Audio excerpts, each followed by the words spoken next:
I'm just a young player coming into the league, and to be compared to, to a guy that's going on his 6th championship, it's kind of breathtaking. And Michael Jordan is somebody that I've always looked up to, and I want to play against him. Guard Michael Jordan, there's nothing to top that. I grew up watching Michael on TV. Now you got a chance to go face to face with him. You get a chance to really see and touch and feel. I wanted to be the best big brother that I could be. I'll see you down the road. Cool. We communicate all the time.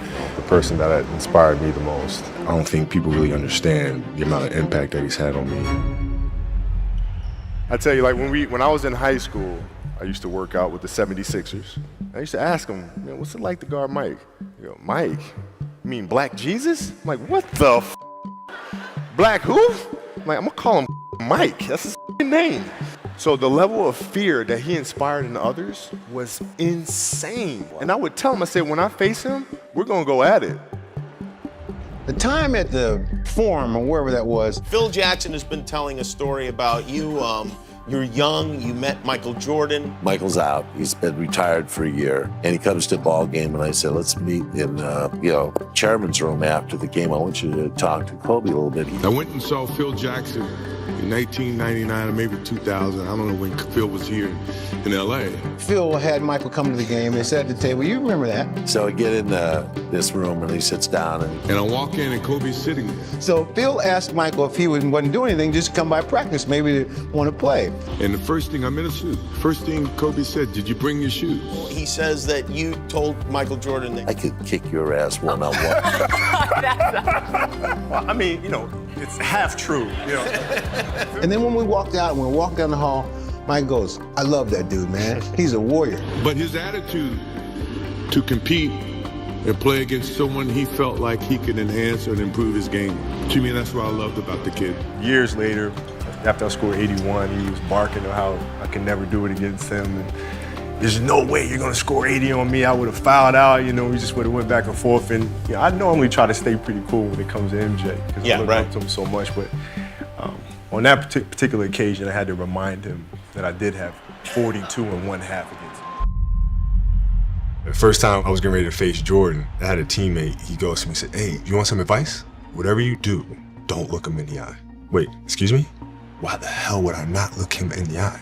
I don't think my teammate understood that I'm that too. Can't look me in the eye either, buddy. Everybody's talking about Kobe Bryant and Michael Jordan. How flattering is it when Michael Jordan says he sees some of him in you? Well, that's cool. It's a great compliment. I just have to continue to work hard, be the best basketball player that I can possibly be. It's going to be a great challenge. We're one of the greatest players of all time. Against him for the first time at the United Center. This is a fun game for me. I learned a lot this game. A lot about how technically sound Michael was. Because it's one thing in watching him play, and then it's another thing in playing against him. Getting schooled for a baseline dunk the first time I matched up with him. That was like the coolest thing. I got thrown into the fire. Nice baseline spin move on me. I knew it was coming. He was just so strong. By the time I tried to body him off of it, he just swatted me away like a fly. Because I'd seen that spin move so many times, and then I knew he was gonna do it. But the timing on TV and then in person are two completely different things. So he just spun right before I thought he was gonna spin, and I was like, man, that was pretty cool. When I came to learn how to become the best basketball player in the world, and if I'm gonna learn that, I gotta learn from the best. Kids go to school to be doctors or lawyers or so forth and so on, and that's where they study. That's the place for them to study. My place to study is from the best. And when I was 18, my first year, he got the best of me a bunch of times. I was right there the next play. You're not intimidating me, I'm not going anywhere. And I think he saw that level of respect, because I think he was the same way at 18 years old. And that common bond is what I think, where our connection was built. I grew up watching Michael on TV, and now you got a chance to go face to face with him. You get a chance to really see and touch and feel. Here is Michael. Count it, plus the foul for Jordan. Strength, speed, quickness, and it was fun to be out there. And his shot rattles out. Here comes Bryant ahead of the field. He just want to get to the offensive end and go one-on-one. Yeah. Come on, make his ass work down here. He's making out. We got to get back. He hauling ass. I ain't trying to be down there in a poster, dog. I ain't jumping with him, so nah. It was a rough couple years for me coming to the league, because at the time the league was so much older. It's not as young as it is today. Nobody was really thinking much of me. I was a kid that shot a bunch of air balls, you know what I mean? A great detailed answer. But on top of that, he said, if you ever need anything, give me a call.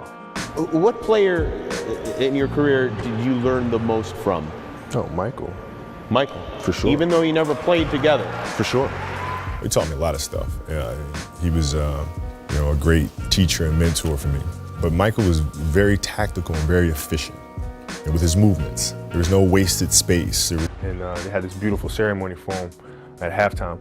And I had the honor to sit next to him during that process, and kind of looking at him and just kind of sitting back and saying, wow, I mean, did it go by that fast for him? Like, what is he thinking about right now? Does it all seem like a blur? So from that point on, I wanted to make sure that I appreciated every day, or tried to as much as possible. In Washington, Jordan hits him on the butt and says, you can put the shoes on, but you ain't gonna never feel them. The 8s, he had the 8s on, right? Yeah. You're never gonna feel them. You're never gonna feel these shoes. That's basically what he was telling Kobe. You're never gonna feel these shoes. Jordan beats Kobe. And then at the end of the game, I guess Kobe was wearing some Jordan 8s. You can put the shoes on, but you'll never feel them. And then what happened next? Okay. What happened next? So what happened next is they say Kobe didn't talk to the team for 2 weeks. Literally would not say anything to anybody. Like he just went silent. But he was on 1 million. So for like 2 weeks, they said Kobe was just mute. Didn't talk to his players, didn't talk to his teammates. He said he was in like focus mode. Like it was straight, like practice was just so intense. The players was like, yo, is he mad at us? Like, did we do something to him? And then they was like, Phil was like, nah, he ain't mad at you. Jordan, in Washington, it's like, in what? 2 weeks ago? He's like, yeah, he told him he can copy him all he want and do all that, but he'll never fulfill those shoes. Oh shit, when did we play them again? And they was like, yeah, we played them in a few days. They said they already knew what was about to happen against MJ when MJ came to LA. I'm not even a stretch for that game because young fellas not passing us the ball. And that's the game Kobe had like 55 points.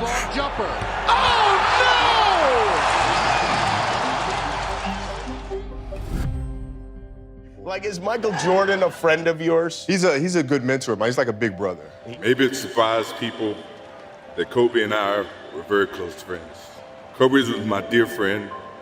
He was like a little brother.